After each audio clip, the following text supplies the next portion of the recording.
പൃഥ്വിരാജ് മോഹൻലാൽ കൂട്ടുകെട്ടിൽ പിറന്ന എമ്പുരാൻ എന്ന ചിത്രത്തെ റീസെൻസറിങ്ങിനടക്കം വിധേയമാക്കി എന്ന ആഘോഷത്തിൽ നിറഞ്ഞാടി നിൽക്കുന്ന സംഘപരിവാർ പ്രവർത്തകർക്ക് തിരിച്ചടിയായി പൃഥ്വിരാജിന്റെ ഒരു പുതിയ തീരുമാനം അദ്ദേഹം കഴിഞ്ഞ ദിവസം പ്രഖ്യാപിക്കുകയുണ്ടായി. സംഘപരിവാറുകാരുടെ ഉള്ളുവേരെ പൊള്ളിച്ച എമ്പുരാൻ എന്ന സിനിമയുടെ ചിത്രീകരണം അടക്കം ഉൾപ്പെടുത്തിക്കൊണ്ട് ഒരു 90 മിനിറ്റ് ഡോക്യുമെന്ററി താൻ പദ്ധതിയിടുന്നതായി പൃഥ്വിരാജ് കഴിഞ്ഞ ദിവസം നൽകിയ ഒരു അഭിമുഖത്തിൽ വ്യക്തമാക്കുകയുണ്ടായി. നമുക്ക് പൃഥ്വിരാജിന്റെ ആ വാക്കുകൾ ഒന്ന് കേട്ടു നോക്കാം. So it took my team and I about 18 to 24 months to set up the shoot because the amount of traveling we did to find the locations and to design a shoot plan for this film was just this giant. In fact, we have shot all that. If given an opportunity, I sort of lined up enough footage to make a 90-minute documentary about making of the film. Because I do think that it's something that a lot of aspiring young filmmakers can look at and maybe understand what to do, and I'm sure what not to do is also in that. We have made mistakes through the way, and it would be amazing for people to go back and look at this 90-minute footage and understand that, okay, these are the things maybe you should and should not do while trying to set up such a giant film. So let's see, once the film releases and if people are excited to see something like that, I have plans to do that. ഇതാണ് പൃഥ്വിരാജിന്റെ വാക്കുകൾ.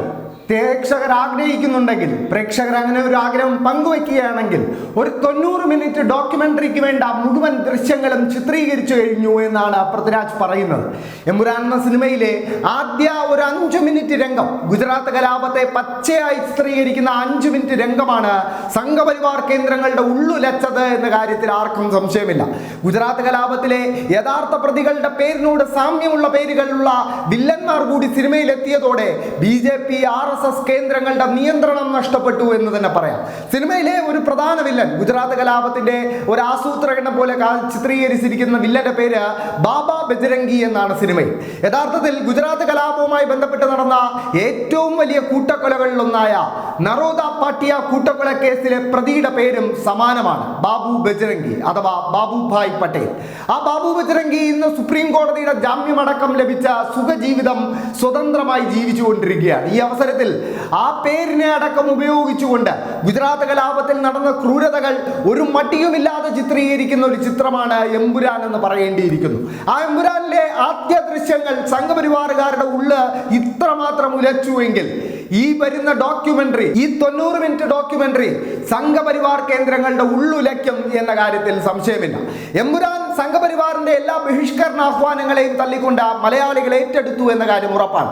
ഒരു മലയാള cinema നേടുന്ന ഏറ്റവും വലിയ pre booking collection എന്ന record Empuraan റിലീസിന് മുൻപ് തന്നെ സ്വന്തമാക്കിയിരുന്നു.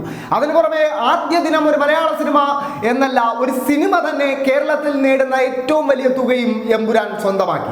അതിന് പിന്നാലെ റീസെൻസറിംഗ് വരുന്നു എന്ന വാർത്തകൾ പുറത്തു വന്നതോടെ കഴിഞ്ഞ 2 അവധി ദിവസങ്ങളായി എമ്പുരാന്റെ ബുക്കിംഗ് ഏറ്റവും ഉയർന്ന നിലയിലാണ് എന്ന് കൂടി പറയേണ്ടിയിരിക്കുന്നു. ദേശീയ മാധ്യമങ്ങളടക്കം എമ്പുരാൻ വിഷയം ചർച്ച ചെയ്യുമ്പോൾ യഥാർത്ഥത്തിൽ എമ്പുരാൻ എന്ന സിനിമ ഒരു വലിയ സാമ്പത്തിക വിജയമായി കൂടി മാറുകയാണ് എന്ന് പറയേണ്ടിയിരിക്കുന്നു.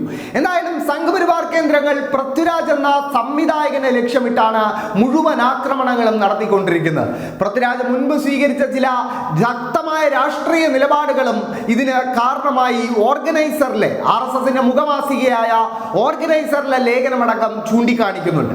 അതിലേറ്റവും പ്രധാനപ്പെട്ട ഒരു കാര്യമായി അവർ ചൂണ്ടിക്കാണിക്കുന്നത് ലക്ഷദ്വീപിലെ ദ്വീപ് നിവാസികളുടെ സമരത്തിന് പൃഥ്വിരാജ് നൽകിയ ഐക്യദാർഢ്യവും അതോടൊപ്പം CAA സമരത്തിന് അദ്ദേഹം പ്രഖ്യാപിച്ച ഐക്യദാർഢ്യവും ഒക്കെ തന്നെ പൃഥ്വിരാജിന്റെ ദേശവിരുദ്ധതയുടെ തെളിവാണ് എന്നാണ് ഓർഗനൈസറിലടക്കം RSSകാർ ആരോപിക്കുന്നത്.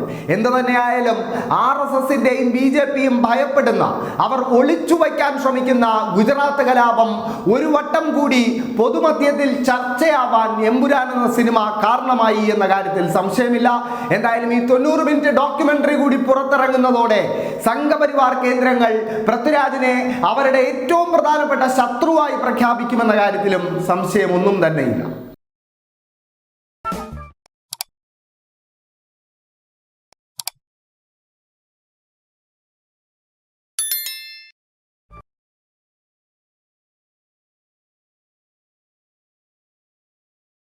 Yep.